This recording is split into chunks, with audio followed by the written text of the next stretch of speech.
Variety Boxing, Frank Warren and Queensbury here for our now slightly irregular catch-up with the Guvnor, Martin Bowers. We've got a little bit to go through, Mark. First of all, are you all good? All good, Richard. Yourself? Excellent, yeah. Bit of bank holiday, watch a bit of sparring.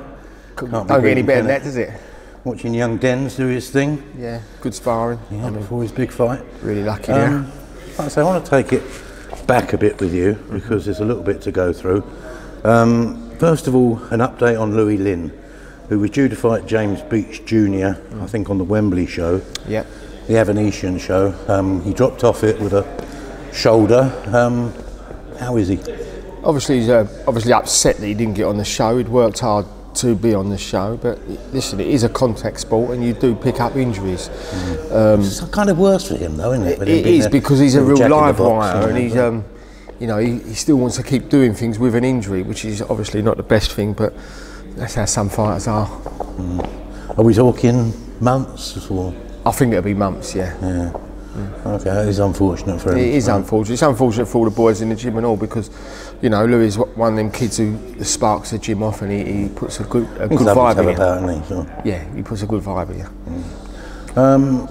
Billy Allington. Now, who don't know, we've now got a two-belt champion in the gym at, what I was going to say, getting these weights mixed up. Super lightweight, you call it now, don't you? I was going to say. No, we don't call it that. I was going to say light welter, but he won the English title. Yeah.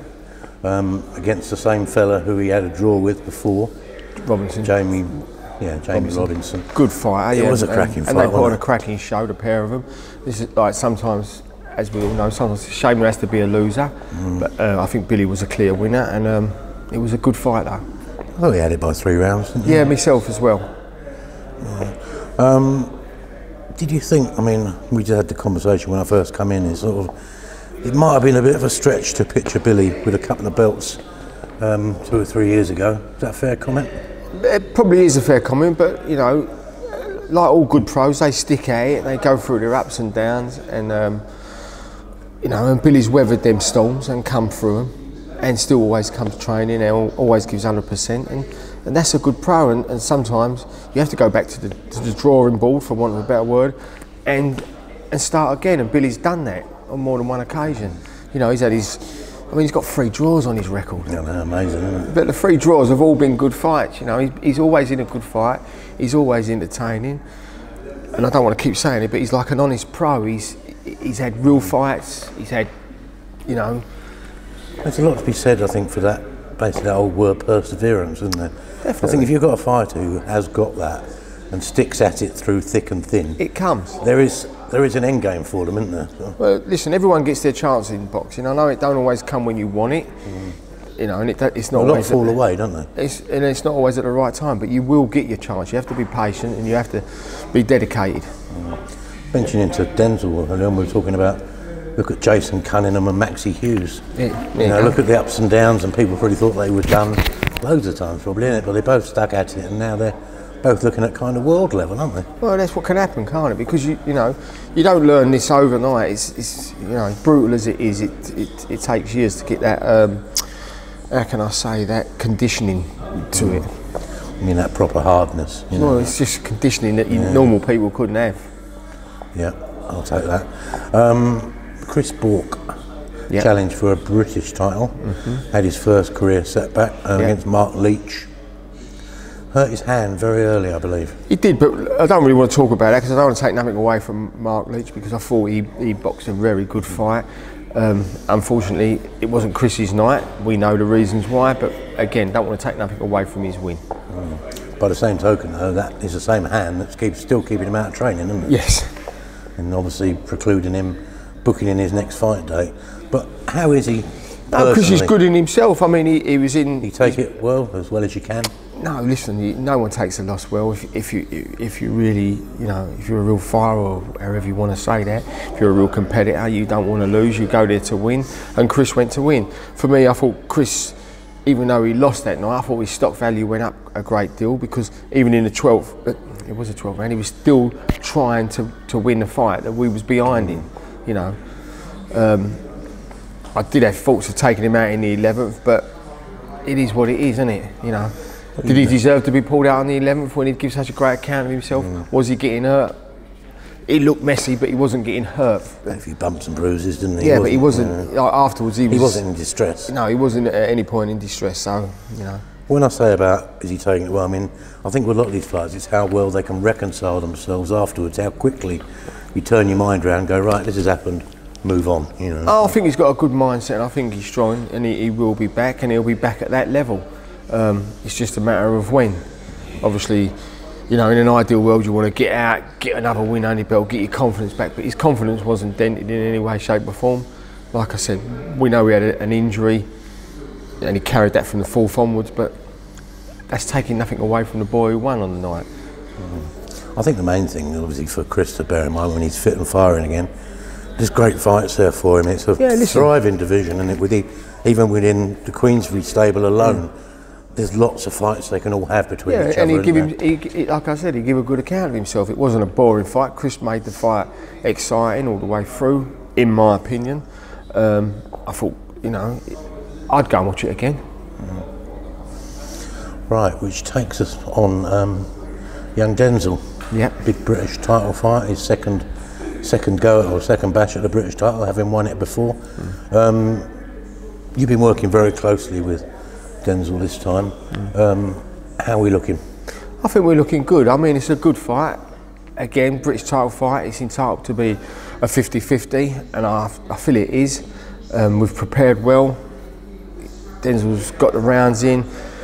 We're going into the fight with no niggles, no injuries. So, you know, we're not looking for any excuses. I fancy Denzel, this will be his night. But Linus is a good fighter. He's going to come to win. I think the British public, as I always say, will be the winner in this, because if they like their boxing, they're going to see an explosive, really exciting fight. And again, middleweight is one of our blue ribbon divisions. I like featherweights as well. You know, there's a few weights I like, but as British fans, middleweights is our. Got a bit of pedigree there. Well, they've got the speed, they've got the power, they've got the endurance. You know, it's got every element that boxing it's got. Do you think we could be in for a bit of a shootout then? We'll wait and see, won't we? I don't know. It's exciting, isn't it? It's exciting. I said to Dennis before, we were talking about, you know, his experience of losing to cash and everything, and then sort of coming to terms with it. He's saying, but look how far he came in such a short space of time over that lockdown period. You know, he had those 4 big fights, all with no crowds. Yeah, exactly. It's amazing how far and what he crammed into that. We was very fortunate that we was out then. Let's not get that wrong, or twisted in any way. We was really fortunate to be active, and Denzel as well to be active. Quite a few of the boys in the gym was active. And that's the way it goes sometimes, isn't it? And we was in good fights. It was a fast-moving train, though, wasn't it? Well, sometimes it is. You just hold on and hope for the best, don't you? More good news. Ellis Zorro, your in-house cruiserweight, is entering the boxer tournament up in Manchester. And like I say, the day after Denzel's fight. Was that you that fixed up? Yeah, well, we was lucky enough to get in there. There's 7 other boys in there who are good. Do you like the concept?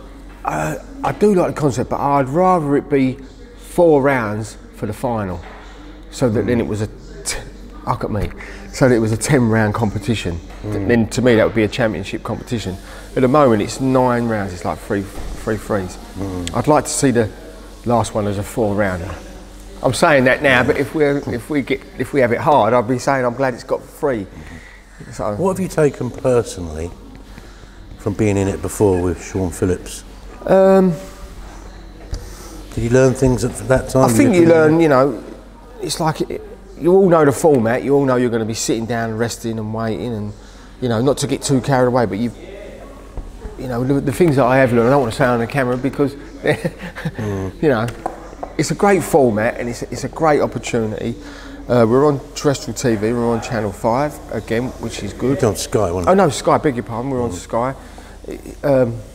Yeah, it's a good concept. I like it. Do you feel there's not really a downside to it? Because if you take a loss, people say, "Oh, it was only in prize fighter or whatever they call it." No, I don't think so. The downside is it's just 3 rounds. There was a concept before when someone done it, I think they'd done 6 rounds, didn't they? And they'd done it over a few months, or 10 rounds. 10 rounds. Yeah. That was a good concept for me. I like that. Probably like that better because I thought you had more chance for the more skillful pro to sort of come through, whereas a 3-rounder is a bit of a sprint. Yeah, it's kind of like a 5-a-side football sort of thing, isn't it? Yeah. Is Ellis going to like the quick fire stuff? Well, that's what we've been working on, so that's all we can do is wait and see. Martin, thank you very much, sir. Have I missed anything or anyone? No, you're all good. Wish everyone well, yeah? Good stuff, mate.